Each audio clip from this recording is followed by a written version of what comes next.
गुरु प्यारी सात संगत जी, आप सभी को राधा स्वामी जी। सात संगत जी, बाबा जी तो हमें बहुत कोशिश करते हैं, सत्संगों में भी यही समझाते हैं कि कैसे हमें इस दुनिया के मुँह माया से दूर रहना है। लेकिन बस एक ही चीज़ है जिस पर हम काबू नहीं पा पाते हैं, वो है हमारा मन। अगर कोई इंसान मन बना लेता है कि उन्हें दुनियावी चीज़ों से नहीं पढ़ना है, दुनियावी चीज़ों से दूरी बनानी है, तो वह इस चीज़ में कामयाब भी हो जाता है। लेकिन ये जो मन है, ये कभी भी मतलब कि हमें उस चीज़ में सफल होने ही नहीं देता है। ये कहीं न कहीं भटकता ही रहता है। अगर 10 दिन, महीना भी हम बाबा जी के ध्यान में लगा लें, सत्संग भी वक्त से चले जाएँ, कभी ना कभी ये सालों बाद भी ये मन डोल ही जाता है। सात संगत जी, ये जो मैं साखी सुनाने जा रही हूँ, ये है बाबा जी और उनकी प्यारी शिष्य एक बिल्ली के बीच में है। सात संगत जी, यह कहानी बरसों पुरानी है, इसलिए जिस मतलब की संगत ने हमें सुनाई तो हमें भी काफ़ी सुनकर हैरानी हुई कि ऐसी घटना भी घटित हो सकती है। तो सात संगत जी, बहुत ज़्यादा ही पुरानी बात है, महाराज जी के समय की यह बात है। उस समय जैसे कि हम सब जानते हैं, जितने आज के समय में हम लोगों को साफ़ सुविधाएं मिल रही हैं ना, उस समय इतनी कोई भी सुविधाएं नहीं हुआ करती थी। उनमें से एक सुविधा जो कि लाइट की है, तो उस समय हम सभी लोग जानते हैं, बिजली का उस समय मतलब कि कनेक्शन नहीं हुआ करता था। लोग जैसे तैसे करके मोमबत्तियों से, दियों से रोशनी करके अपने घरों का गुजारा किया करते थे।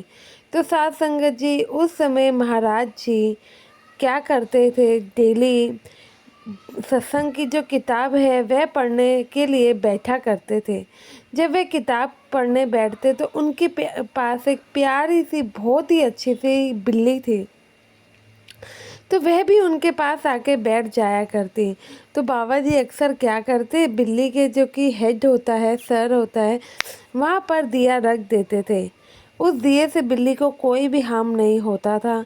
बिल्ली एक जगह बैठी रहती और वह दिए की रोशनी में बाबा जी किताब को पढ़ा करते और उस बिल्ली को भी उसके बारे में सिखाया करते।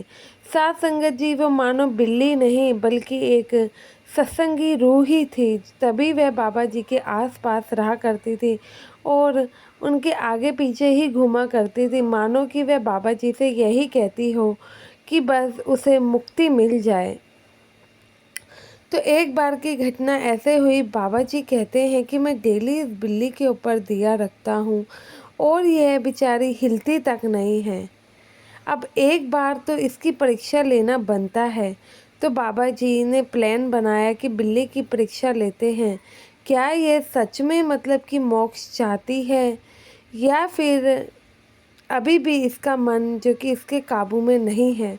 तो बाबा जी क्या करते हैं, प्लान बनाते हैं कि आज रात वह जब किताब पढ़ने बैठेंगे तो बिल्ली के आगे चूहे को छोड़ देंगे। अगर बिल्ली की जो कि मतलब कि आस्था है वह भंग हुई तो मतलब कि वह अभी मुक्ति के लायक नहीं है। अगर वह उस समय वहीं बैठी रही तो इसका मतलब वह मुक्ति के लायक है और उसे नई जोनी में डाल सकते हैं और इस जीवन से मुक्त कर सकते हैं। तो बाबा जी ने जैसा सोचा था वैसा ही उस रात किया। बाबा जी जब किताब पढ़ने अपने रूम में गए तो बिल्ली वहाँ आई। तो बाबा जी ने दोबारा से दीपक जलाया और बिल्ली के ऊपर रख दिया। अब बाबा जी किताब पढ़ ही रहे थे, इतने में उन्होंने सोचा कि जब किताब के पन्ने एंड होने वाले होंगे तब इनके आगे चूहा छोड़ेंगे। तो बस साखी बाबा जी पढ़ के उस बिल्ली को सुना ही रहते, समझा ही रहते। अंत में बाबा जी ने जैसा सोचा था वैसे ही चूहे को खुला छोड़ दिया और बिल्ली भी क्या करती है, चूहे को मतलब कि घूमता देख उसने एक पल भी यह सोचने में नहीं लगाया कि अगर वह हिलेगी तो वह दिया पूरा गिर जाएगा। वह तुरंत चूहे के ऊपर लपक कर भागती है। इस वजह से उस जगह पे पूरा अंधेरा ही अंधेरा हो जाता है। तो बाबा जी उस समय कहते हैं, ये होता है मन पर काबू ना पाना। सालों से यह जो मन पर काबू पाए बैठी थी और मतलब कि एक एक जगह से हिलती ही नहीं थी, पूरी कथा के बाद भी मतलब कि वहीं की वहीं बैठी रहती थी। आज बस एक चूहा देखकर इसका मन ही बदल गया। तो साथ संगत जी, बाबा जी कहते हैं संगत का भी मन कुछ इस प्रकार है। मन तो उनका पूरा होता है कि वह यह भजन सिमरन में मन लगाएंगे, सत्संग जाएंगे, लेकिन कुछ घटनाएं उनके साथ ऐसी होती हैं उनका जो कि फिर मन है वहीं पे डोल जाता है। वह अपने मन पर नियंत्रित नहीं कर पाते हैं, दिमाग से सोचते हैं, दिल से सोचते हैं कि ये काम करना है, लेकिन कुछ भी ऐसी चीज़ होती है तो वह कभी भी हम अपने मन को नियंत्रित नहीं करते हैं, जो कि सबसे बड़ी दुविधा है। अगर वह लोग अपने मन पर नियंत्रित रख ले तो इस 84 से ही बेड़ा पार ना हो जाए। जैसे कि वह बिल्ली अगर उस समय ना भागती तो सोचो उसके साथ क्या क्या अच्छा हो सकता था।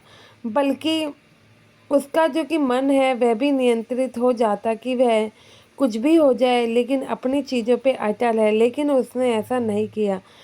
बस एक मात्र चूहे से ही उसका मन डोल गया। ऐसे ही साथ संगत जी हम लोग हैं, दुनियावी चीज़ों के चक्कर में हमारा भी मन बहुत बार डोलता है, जिस वजह से हम लोग भजन सिमरन में ना ही समय दे पाते हैं, ना ही एकांत में बैठ पाते हैं।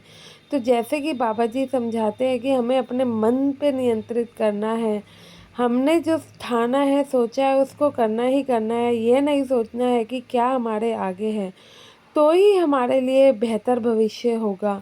आशा करती हूँ इससे आप ज़रूर सीखे होंगे कि कुछ भी हो जाए आपको अपने मन से नियंत्रित नहीं खोना चाहिए। अगर वीडियो अच्छी लगी हो तो लाइक ज़रूर करके जाइएगा। गुरु प्यारी साथ संगत जी, आप सभी को राधा स्वामी जी।